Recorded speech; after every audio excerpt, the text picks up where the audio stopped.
or raise it slightly. But it's like you don't want it to be too weirdly framed.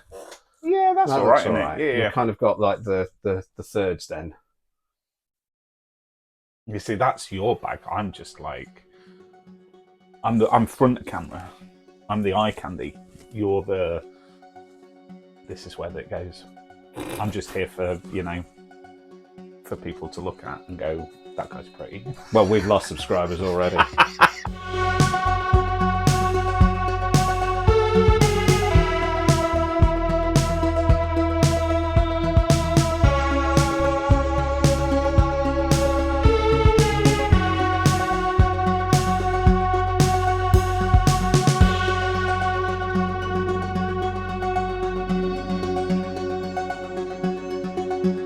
Hello. Welcome to The Games We Played, a little YouTube series about some of the retro games that we grew up playing and just how awesome they were. I'm Dan. I'm Andy. Welcome. Got So, my hand in front of your face nearly there. yeah, I know. It's like John Cena. You need to watch more wrestling. Yeah. So, you've picked Golden Axe.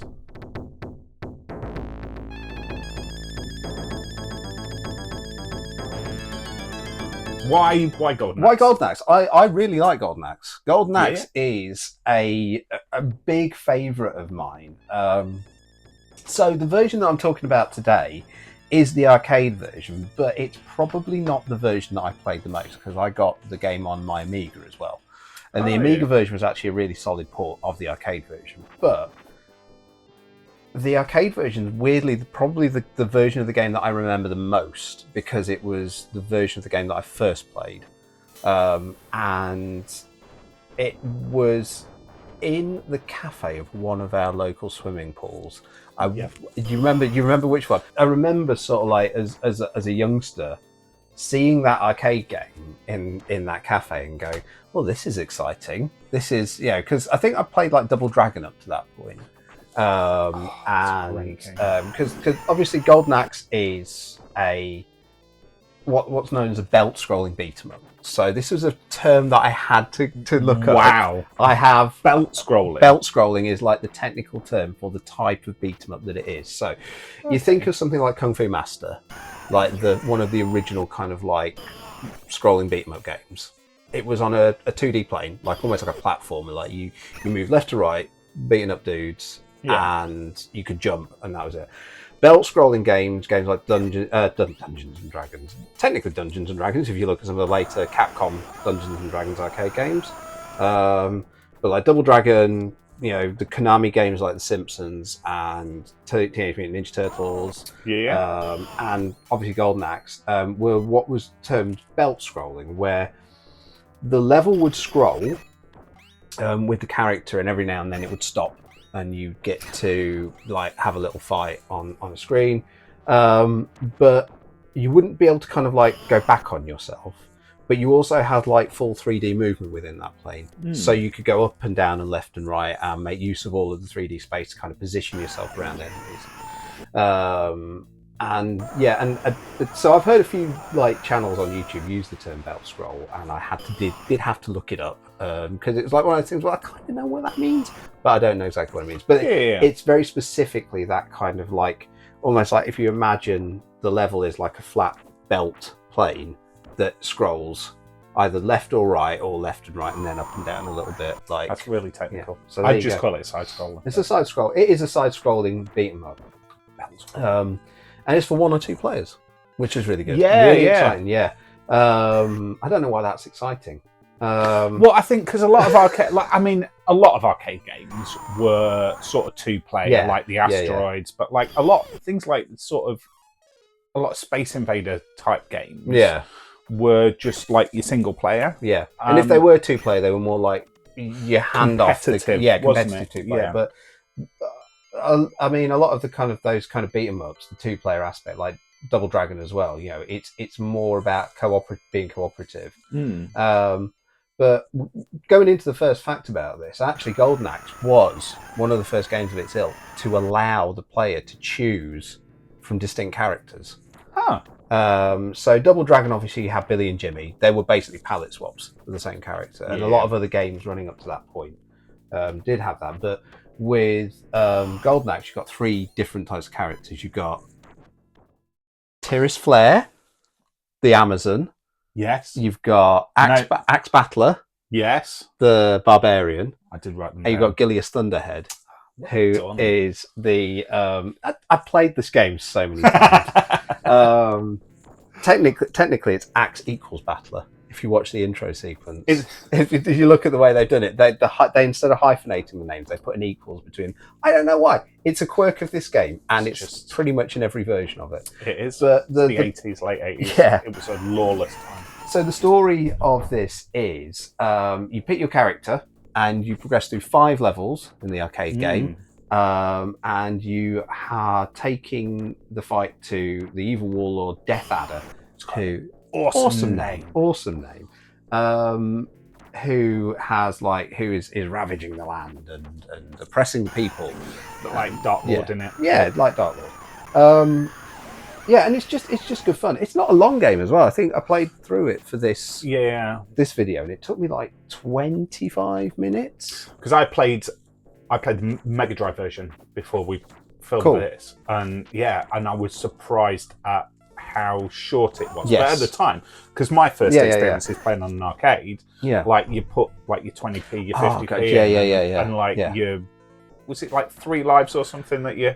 Yeah, so I think each coin, each credit gave you like 3 lives, and then obviously if you ran out of those lives, more credits to continue, and a lot of it came down to memorizing like enemy placements, tactics for beating enemies. But obviously I played this through MAME, because there's no easy way to play the arcade version these days. No. So I played it through MAME, so obviously I could just chuck in as many credits as I wanted. You know, it's weird. We're not in the age where little Andy's got like a limited budget and only so many 10p's in his pocket. But one of the things that struck me is the further you get into that game, the cheaper it gets with the AI. And particularly in the final battle against Death Adder, I used so many credits. I'd have been so out of pocket back in the day trying to beat that game. But that was arcade games of the day, and I think it's very indicative of that. Is they did try and rinse you of your money quite significantly, because obviously the guys running the arcades, they need the money. They're not going to. Cabinets cost a lot of money, didn't they? But so it's a great game. For the time, I think it looks really good as well. I think it still looks stunning. So this came out in 1989 in the arcades. And obviously one of the big things about sort of like that I always kind of thought about arcade games in those days is you didn't get that parity between like the home consoles and the arcades. The arcades looked so much better because they had the tech in them to really push the pixel graphics for those particular games. I suppose we still see it now, like console and PC, but that's like next level, isn't it? Yeah, it's almost like a sliding scale now. So you obviously on PC, you're able to kind of scale the games to the hardware that they're running on. So if you're running on a bleeding edge PC, you can turn on ray tracing and all of the fancy effects, crank it all up to all 11. The particles, full 4K resolution. Not in this economy, though. Not in this economy. Oh, let's not talk about the RAM crisis. No, I'm a console gamer. No. But then, I think what you kind of look at on the consoles is obviously then the same game, but kind of like scaled back to the SKU that's running on that console. So it's kind of running on the kind of like the different hardware. But often as well in like the 80s and the 90s, when you look at like arcade to home conversions, they were often handled by other developers. So they were handed off, and oftentimes as well, they didn't have assets to work on. You kind of go and look at listen to like people talking about like game development. I was watching subscribe to the channel for more on this game, Mortal Kombat. the recent set that Digital Eclipse put out for Mortal Kombat Collection, which of course is the first 4 Mortal Kombat games, a few other bits and bobs. But talking about like the arcade, the home conversions from the arcade from that, they were often handled by like small teams, sometimes just one guy in a bedroom coding these games with access to a copy of the arcade game to effectively copy the assets from. They often weren't given the assets to hand. They had to recreate them while they were developing the game. So, it's often interesting to sort of see the difference in parity between these. But for me, the arcade game of Golden Axe was such a striking game to look at. It's one of those games that I think you can immediately understand what you're supposed to do as well. Yeah. So you've obviously it's a 3-button game. You've got, when you've selected your character, you've got 1 button for jump, 1 button for attack, 1 button does your magic, and your magic you charge up by taking these little potion bottles off these little blue dudes that run around the screen every now and then. So irritating. Little blue dudes. You like come because like I used to love. You have to boot them. Yeah, but I used to whack them with the axe. Yeah, because it was a bit distant, but the axe was slow, and they were just like little speedy. And between levels, you got those as well, and you could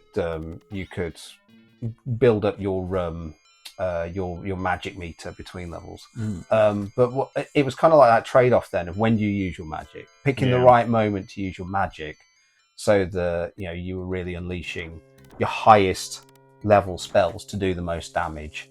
The good example is like that first level, and for me that first level is almost like World 1-1 in Mario Brothers. It teaches you everything you need to know about the game. You learn how to deal with multiple enemies. You learn that sometimes you can jump onto higher elevations. You need to learn that sometimes jumping onto higher elevations is beneficial, because if you get so far along and you're not higher up, you miss some of those potions to charge your magic. It teaches you about mounts as well. So mounts, like you get these dragons or like these little chicken dudes that you can get onto, and you can like fire and deal damage with tails and stuff like that. And then at the end you get this boss encounter, which if you've got full magic you can kind of trivialize. Just push buttons, nuke them with magic. Yeah. So that whole first level is really, really kind of teaching you everything you need to know. And then the levels get more complex beyond that. So you have like certain levels where you have to jump over gaps to progress. Certain levels where you're having to tackle multiple larger enemies at once, and having to kind of learn a bit more about positioning. But I think it's one of those games which is quite intuitive, and it's easy to pick up and it's easy to understand. And because it's quite short, it's quite a good fun game to just put on, just as to kind of blast through. But yeah, I definitely, I remember it most from the Amiga version, but I think that arcade version, and particularly like the attract modes on it, really got me, because you've got that kind of influence of like the Conan films and stuff like that. And I would almost argue from the research I was doing around this, I think specifically the films were quite a big influence on the developers. Developed by Sega. Yeah. Developed by Sega. Should have mentioned that at the start. Probably should have mentioned that at the start. So the films were very much an influence, but you look at the visual style of it, and it does have that kind of it does feel quite reminiscent of like the Frank Frazetta artwork from the covers of the books. That you'll know it if you see it. That kind of style of art, big muscly dudes, and strong warrior ladies. Not a lot of clothing in sight in these pictures. No. But it's kind of like that sort of vibe going with it, and it's also a game that kind of came to a lot of home systems as well. So as I mentioned, the Amiga version, I think there are versions for the 8-bit micros as well, the Spectrum, and some kind of older some of the older systems, but predominantly it was quite popular on the Sega systems. You mentioned you played the Mega Drive version. And there were quite a few sequels to it as well on the Mega Drive. I think there was Golden Axe 2, Golden Axe 3, I think, as well on the Mega Drive. But there was also a spin-off Game Gear game focusing just on Axe Battler, which was more of an RPG as well. Interesting. Yeah, I've not played that one. It's definitely on my. I would quite like to play that. I'm intrigued at that.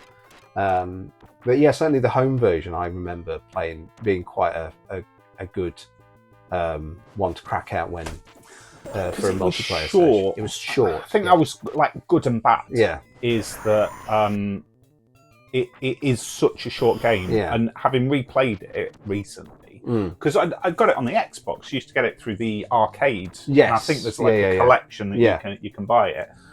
Back when Xbox Arcade was a proper thing. Yeah. But I'm like, five levels? Yeah.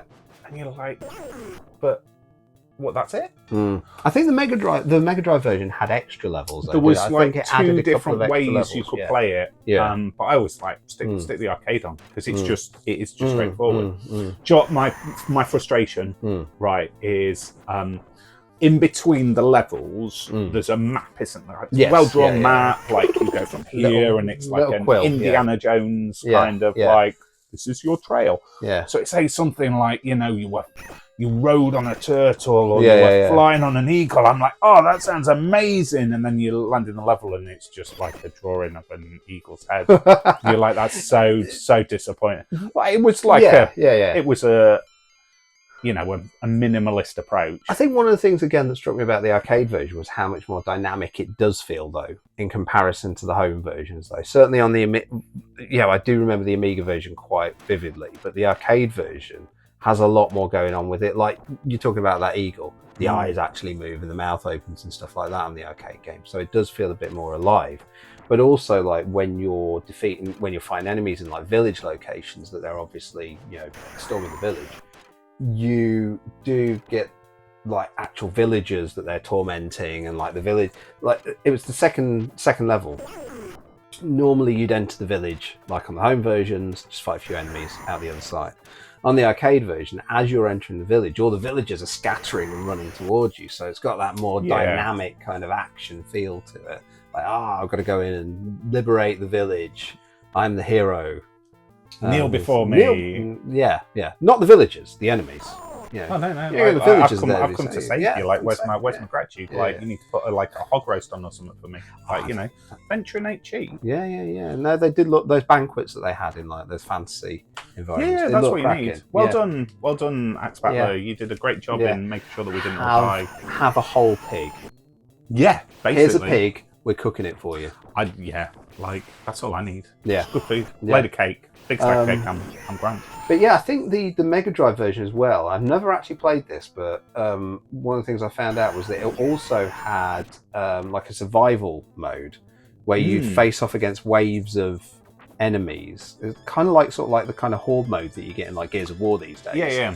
Which, how long can you last? Sounds fascinating, and I feel like I need to go and play this. You should go play that. Yeah. So I need to kind of play around with that.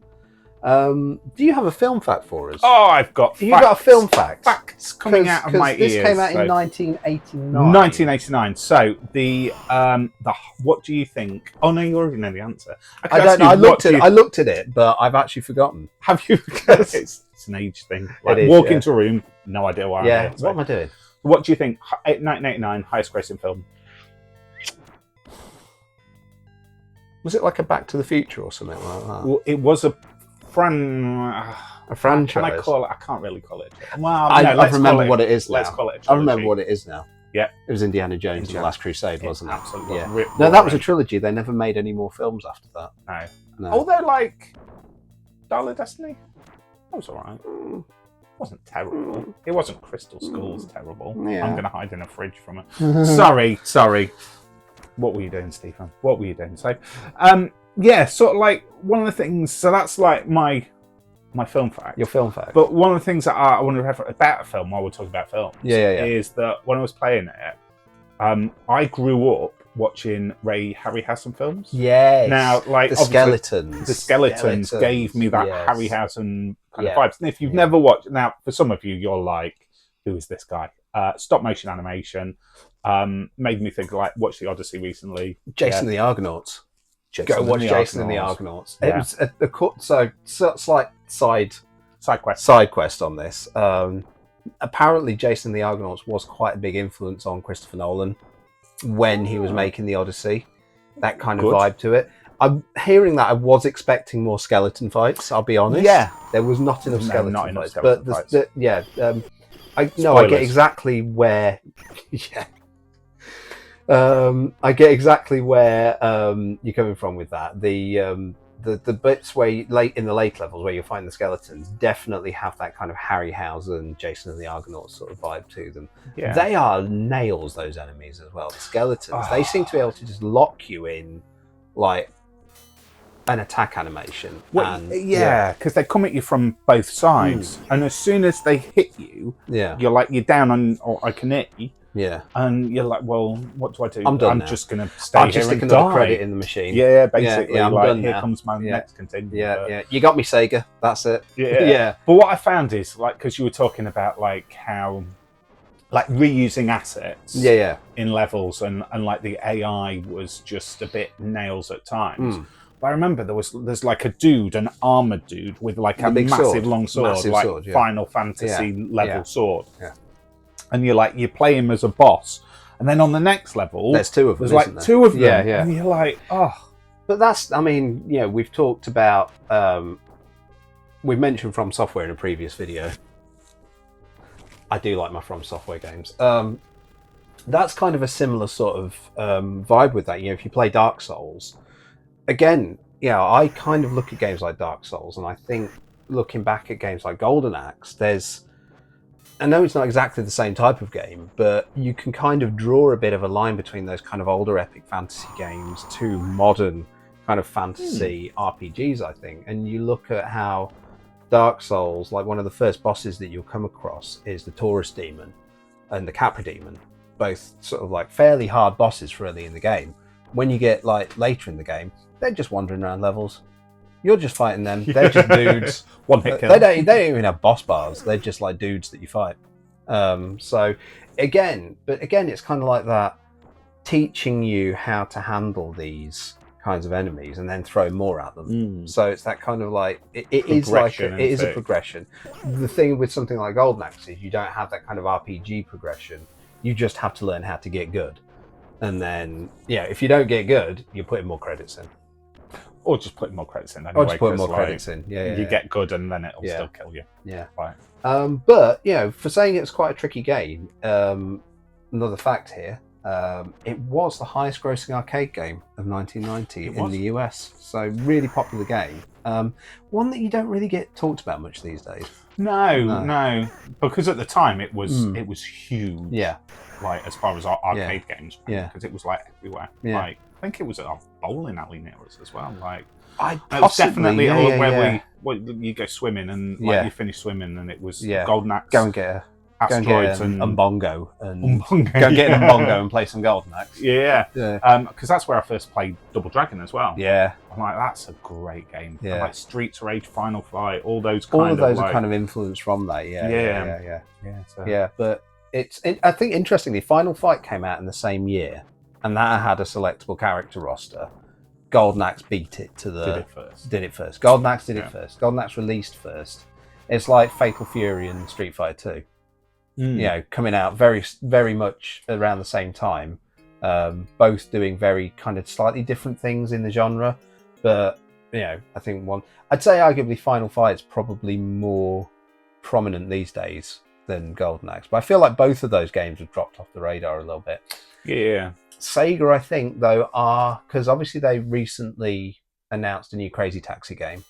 Yeah. They are doing a bunch of new games based on older IP that they've not touched for a while, and I think Golden Axe is among them. That'd be quite interesting. So, I see what they kind of do quite with looking that. forward to that, seeing what they do, because I kind of hope that they keep it. Like, I've been playing a lot of Absalom recently. It's on Xbox Game Pass at the moment. But that's kind of a roguelike belt-scrolling beat-em-up. Yeah. Where you progress a story as you go through each run. And you've got like branching map and stuff like that you can go through. Really, really good game. Really worth playing, but very heavily influenced by things like Golden Axe.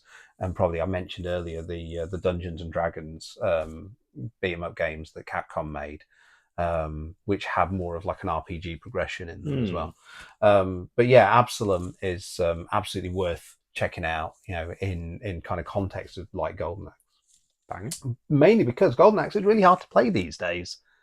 If Yeah. you haven't already bought a copy on like a system, there is no way to play, as far as I can find, there is no way to play the arcade version these days. The Mega Drive version's available, I think, on the Switch Mega Drive app.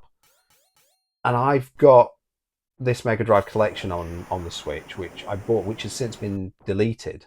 But that was available on Xbox. I bought the Mega Drive one on the Xbox. Yeah. And PlayStation as well. And PC, I think as well. I think I've got it on PC. I think I got it through Steam. But those have been removed, and I don't think there's an easy way to get access to those games now outside of having a Switch Online subscription. I feel now would be a great time to like put a collection out if they're trying to relaunch IPs. And... Yeah. I mean, I know they put the Mega Drive Mini out, but that was like really hard to find once it sold out. But yeah, great game. If you can get your hands on a copy, I think the Mega Drive version is still worth playing. I know it's a really good port. It's a good port.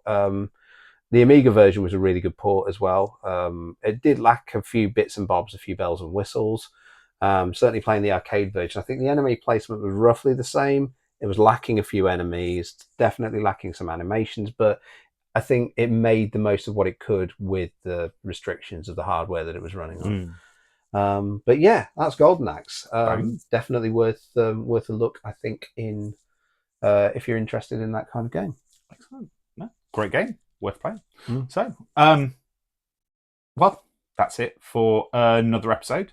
Don't forget to like and subscribe. And share. And share. And comment. And if you want to do any of that stuff. Yeah. Have a whinge. If you've got negative stuff to say, please don't. Yeah, if you want to whinge about it, go somewhere else. I mean, you can whinge, but we probably won't read them. I mean, I might just for the fun. Yeah, just see what people whinge about. Okay. But I mean, nobody's going to whinge because it's going to fuel the algorithm anyway. So go. Okay, have a whinge. Have a whinge. Have a whinge. Yeah. Whatever you want to have a whinge about. But of course, the RAM crisis, the weather. Yeah, the fact that the cost of your car parking this morning. And that's a really random thing to whinge about, but But like on a video about Golden Axe, definitely. Nobody's going to whinge. Like gamers are calm, rational people. They don't get angry about stuff or when they feel slighted or differ in opinions. I think we. Oh yeah, okay, yeah. See you next time. Bye for now.